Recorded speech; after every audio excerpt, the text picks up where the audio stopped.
তারপর আপনি কি করলেন?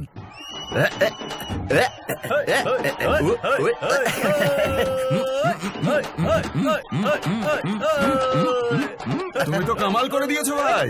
Thank you sir. বাবা আর্য, আজকাল তো ক্রিকেটাররা আর পলিটিশিয়ানরা এই সব সময় টিভির পর্দা জুড়ে আছে। তোমায় টিভিতে দেখে আমার মন ভরে গেছে। আজ আমি তোমার বাড়ির সামনে কল লাগানোর এদের সবার সামনে প্রতিজ্ঞা করছি।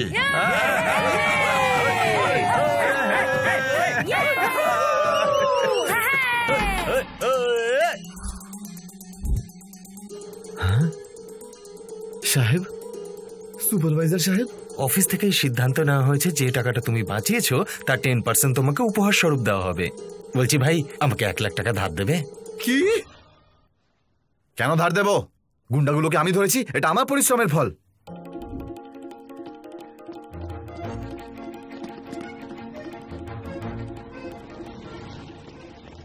স্যার, আপনি আমাকে এখানে গুড নিউজ দিতে এসেছেন না? আর কিছুক্ষণ অপেক্ষা করো, সব জানতে পেরে যাবে। এই শনি গ্রহ হোয়াটসঅ্যাপ করেছে, তোর সময় খারাপ। স্যার, শুধু আমার প্রমোশন হয়েছে নাকি অ্যামাউন্টে 10%টা আমার নামে হয়েছে? প্রমোশন না রে গাধা, তো ডিমোশন হয়েছে। ডাকাতির ঘটনাটা এটিএম এর সিসিটিভি ক্যামেরাতে ধরা পড়েছে। এই দেখ। এই সরো সরো, হাওয়া আসতে দাও। যদি নিজের কাজের প্রতি খেয়াল রাখতিস তাহলে এই ঘটনা ঘটতো না। জ্ঞান দিও না, আমাকে প্রমোশনের ব্যাপারে বলো। সত্যিটা বললে তুই নিতে পারবি না। ব্যাংক আমাদের সিকিউরিটি কোম্পানিকে ওয়ার্নিং দিয়ে ছেড়ে দিয়েছে। কপাল ভালো, তোর চাকরি যায়নি। কি নোংরা জায়গা রে ভাই, কে জানে এখানে কেন নিয়ে এলো। রাস্তা ফাস্তা হারিয়ে ফেললো না তো? আজ থেকে তোর ডিউটি এখানেই থাকবে। এখানে? এখানে কোন গুপ্তধন লুকিয়ে আছে? ওসব ছাড়, এখন থেকে তুই তোর এরিয়ার বাচ্চাদের ডেকে এখানে খেলাধুলো করবি। এখানে কোনো ক্যামেরা নেই।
আরে তো ভাগ্যই বদলে গেল, প্রমোশনের সাথে ডাম্পিয়ার্ডের দুর্গন্ধ ফ্রি।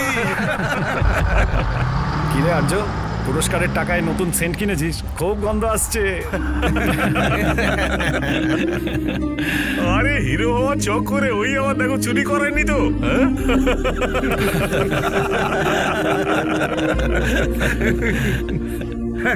বাবাজির তাবিজ পড়ে এটা করে খেল দেখে দিল।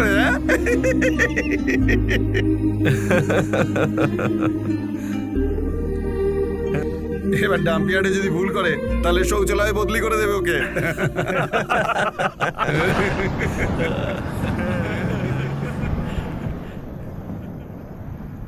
সিকিউরিটি এজেন্সি ডাকাতির এনকোয়ারি শুরু করে দিয়েছে। সিসিটিভি ক্যামেরার ফুটেজ থেকে জানা যাচ্ছে সিকিউরিটি গার্ড আর্যর গাফিলতির কারণেই এই ঘটনাটি ঘটেছে।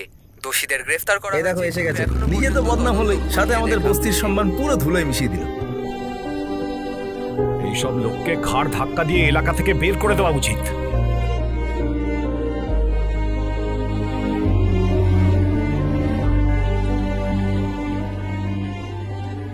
শ্রীনগর কলোনির এটিএম লুটের ঘটনা নতুন মোড় নিয়েছে। আর্য যেভাবে লুটেরাদের ধরেছিল তাকে তার অপরিণামদর্শিতার জন্য সাবধান করা হয়েছে। কি দুর্গন্ধ! নর্দমা পরিষ্কার করছিলি নাকি? এই যা, চান করে নে তাড়াতাড়ি। ঘরে ঢুকতে না ঢুকতেই দুর্গন্ধ ছড়াচ্ছে। এখন পরের মুখ্য সংবাদগুলি এক ঝলকে।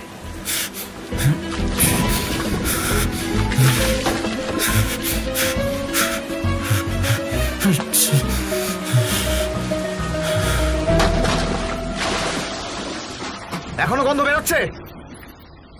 যদি বেরোয় তাহলে কষাই গেলে আমার চামড়া কাটিয়ে নিচ্ছে। তুমি এক মুহূর্তের জন্য গন্ধটা সহ্য করতে পারছো না, আর আমাকে রোজ রোজ এই গন্ধের মধ্যে দাঁড়িয়ে থাকতে হবে। তুমি আবার পড়াশোনা বন্ধ করিয়ে দিলে। একটা টাকাও ঠেকাউটি কাজ করার জন্য কথা বলছো। বাবা হয়ে একবারও নিজের ছেলেকে জিজ্ঞেস করেছো যে তার কি চাই?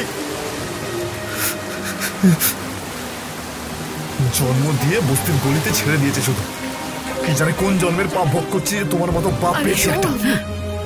আরে তুই নিজের কর্মের ফল ভোগ করছিস। যদি বাচ্চাগুলোকে নিয়ে এটিএম এ না ঢুকতিস তাহলে এই দিনটা দেখতে হতো না। বাইরে থেকে বেশি বৃষ্টি তো এখানে হচ্ছে।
पुष्य कलावते डायमंड्स।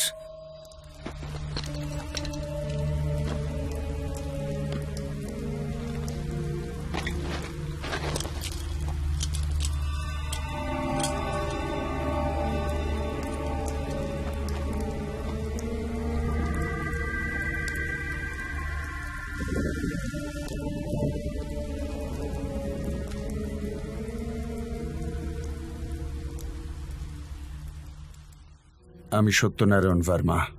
এই দলিল অনুযায়ী আমার সমস্ত সম্পত্তি আমার পুত্র নরেন্দ্র ভার্মাকে আমি দিয়ে গেলাম। বর্তমানে আমার স্থাবর অস্থাবর সম্পত্তি কিছুই নেই। কোন রকমে 900টি হিরে আমি রক্ষা করতে পেরেছি।